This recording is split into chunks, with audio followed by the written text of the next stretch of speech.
Hasard du calendrier, il ne nous a sans doute pas échappé. Cette année, le premier jour de Hanouka coïncide avec la nuit de Noël. Établir un parallèle entre ces deux événements est tentant, surtout à l'heure de la publicité comparative. Mais j'ai toujours été de ceux qui pensent que ce n'est pas en dénigrant l'autre qu'on se grandit. Et pour immédiatement fixer l'enjeu, il convient de rappeler les paroles du Talmud. Celui qui a l'habitude d'allumer de lumière de Hanouka aura des enfants sages en Torah. Et Rabbeinu Yitzhak, sage du Moyen-Âge, s'étonnait de voir que l'écrasante majorité des Juifs, déjà à l'époque, veillaient à accomplir l'allumage de Hanouka, sans forcément engendrer des savants.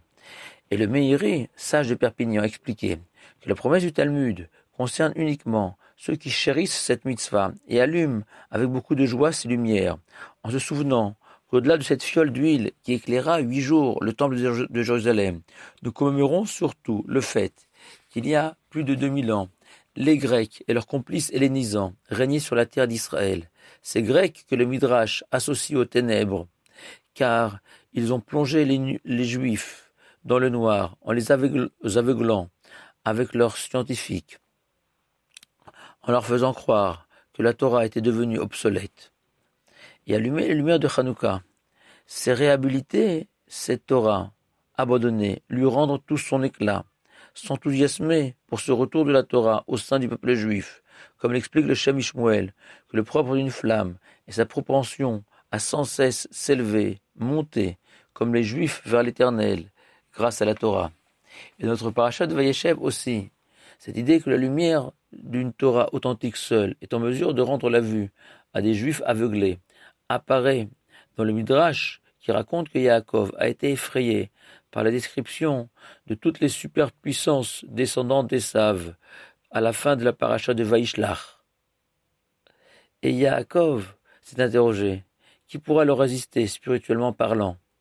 Et l'Éternel lui répond, conformément aux paroles du prophète Ovadia, et la maison de Yaakov sera un feu, la maison de Yosef une flamme, et la maison d'Esav un fétu de paille.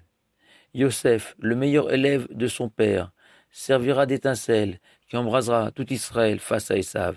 Une année, chez Rabbi Shlomo de Karlin, la Hanoukia avait été placée trop proche du mur, et la fumée l'avait noirci.